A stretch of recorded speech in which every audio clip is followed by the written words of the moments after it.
Hola, bienvenidos a Etius Analiza. Yo soy Jesús Montemayor y me acompaña mi compañero Freddy Morfín. Hola. Y también nuestro invitado de honor, nuestro invitado especial de hoy, Víctor Hugo Abrego. Él es el coordinador creativo de Signalab. Víctor Hugo, ¿cómo estás? Bien, bien, muchas gracias por la invitación. Pues bueno, hoy vamos a hablar sobre los jóvenes y las redes sociales y su incidencia en los próximos procesos electorales que se van a suscitar aquí a nivel gobernatura. Ahora, en México tenemos 70 millones de internautas, de los cuales, de acuerdo al Centro de Investigación e Innovación en Tecnologías de la Información y Comunicación, en breve Infotec, asegura que Facebook se mantiene como la red social predilecta con 95% de las preferencias. Es decir, 66.5 millones de usuarios aproximadamente de los 70 millones que existen tienen cuenta de Facebook. Y le sigue YouTube con 72%, Twitter con 66%, Instagram con 59% y muy por debajo Snapchat con 31%. Y es bastante notorio que hoy en día los candidatos a gubernatura están utilizando esta plataforma como un medio de difusión, como un medio de publicidad incluso. Habría que ahondar un poco más en el tema del poder de las redes sociales en este proceso electoral que se viene. Bueno, yo creo que ahí a lo mejor lo primero que podríamos decir es poner el matiz de las edades con respecto a los usos de las redes, ¿no?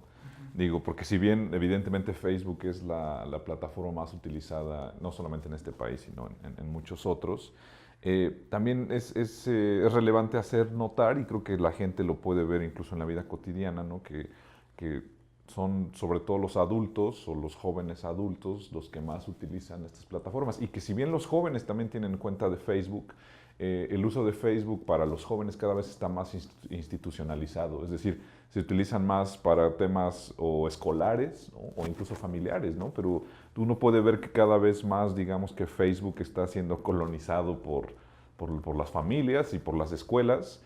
Y eso va acompañado de una desbandada de usos cotidianos de otro tipo de plataformas de parte sobre todo de los más jóvenes, ¿no? De los usuarios más jóvenes, entonces usan más Snapchat, Instagram.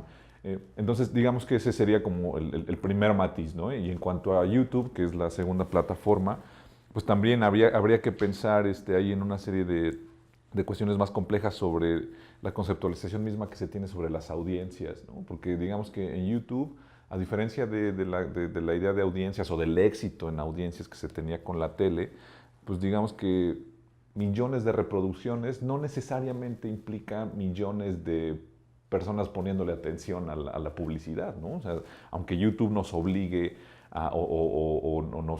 no nos dé permiso, entre comillas, de brincarnos un comercial, pues el usuario perfectamente puede poner en la pantalla otra cosa o reducir la ventana o quitarle el volumen mientras transcurren esos 20 o 30 segundos de publicidad, ¿no?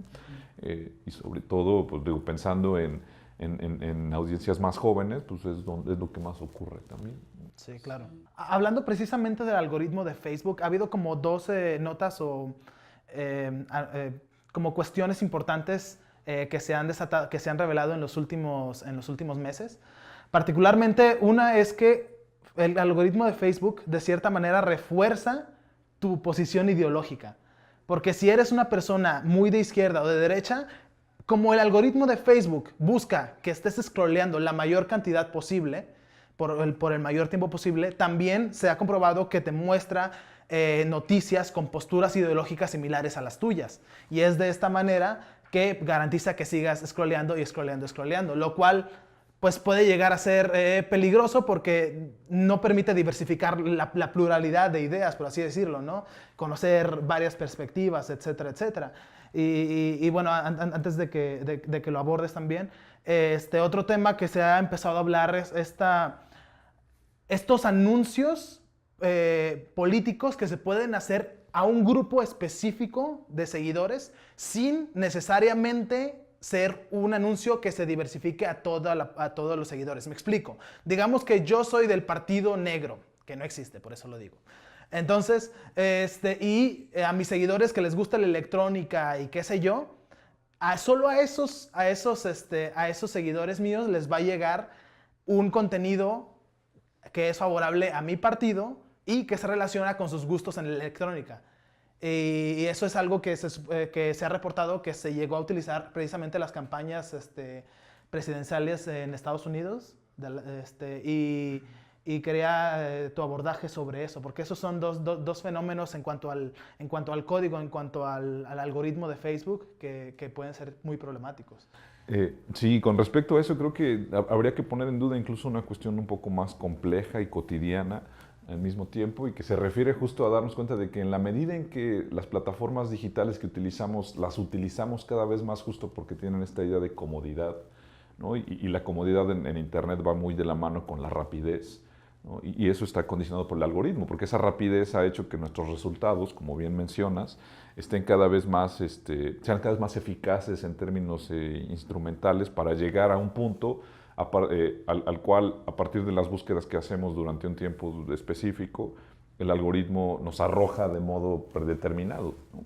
Entonces, eso en cuestiones de ventas, pues digamos que es bastante útil, porque pues, si uno está buscando ropas o zapatos o qué sé yo, pues es interesante porque el algoritmo te irá arrojando, pues, a partir de tus búsquedas, a lo mejor algunas opciones que no habías tomado en cuenta. Pero evidentemente cuando esa lógica la llevamos a cuestiones políticas, a cuestiones ideológicas, es mucho más complejo, ¿no? Porque entonces ya no nos estamos acercando al mejor producto, sino que nos estamos alejando de perspectivas que no estén cerca de las creencias que nosotros tenemos, ¿no? Entonces habría que pensar qué tanto esta sofisticación tecnológica va de la mano de una dosis pequeña pero constante de pérdida del control de la experiencia del sujeto a la hora de hacer búsquedas en Internet en general, ¿no? O sea, qué tanto esa facilidad o esa comodidad va acompañada de este otro lado oscuro, que es el que el sujeto cada vez esté más alejado de cuál es el proceso que lo está llevando a hacer búsquedas más eficaces, ¿no? Eso por un lado.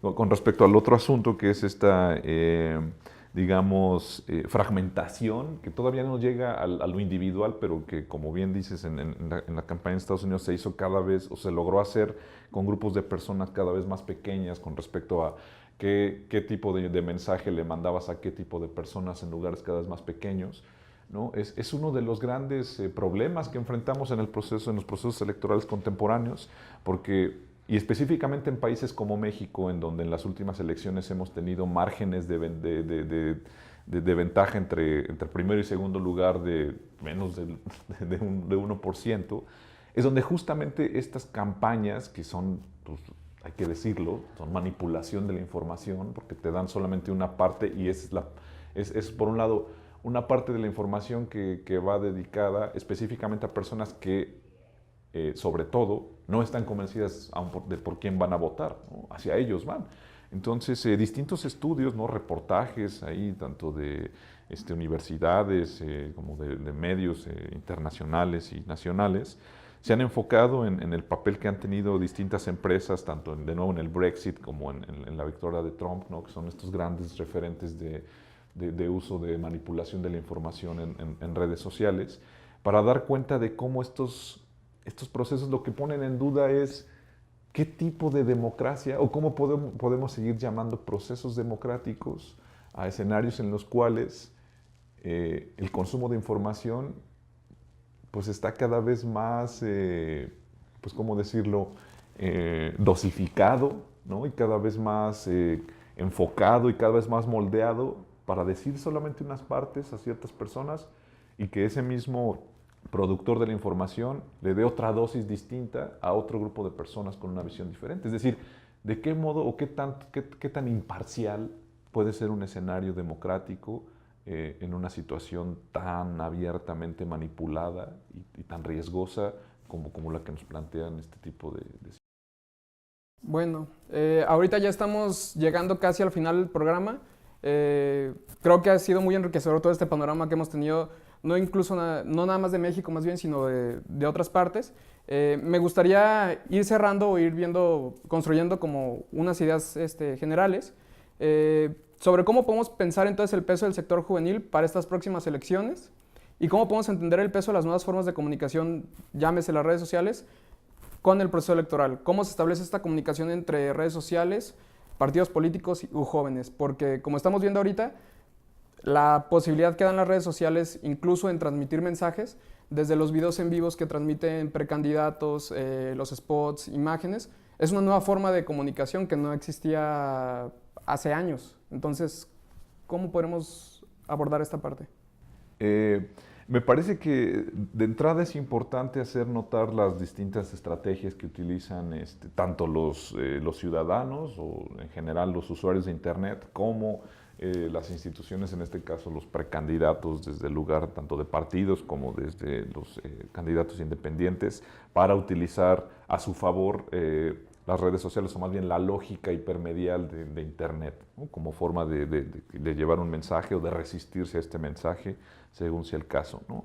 Entonces, por un lado lo que tenemos es que la ciudadanía, tanto jóvenes, o bueno, sobre todo jóvenes, pero también perfiles de mayor edad, han utilizado Internet, claro, como un medio de producción de un sí mismo en línea que les permite pues, borrar algunas cosas que no quieren sobre ellos, mostrar sus mejores ángulos, tanto ideológicos como estéticos, digamos, desarrollar tipos de ocio cada vez más fragmentados, sofisticados, pero también lo que hemos tenido en los últimos años ha sido un uso de las redes que se inserta más en los procesos de subjetivación política de los sujetos. Es decir, uno no solamente tiene estos procesos, estos usos cotidianos, digamos, lúdicos o de entretenimiento, sino que también tenemos a Internet, en muchos casos, no en todos, pero en muchos casos como una fuente de discursos alternativos sobre múltiples situaciones y sobre múltiples discursos que durante muchos años no fueron cuestionados, ¿no?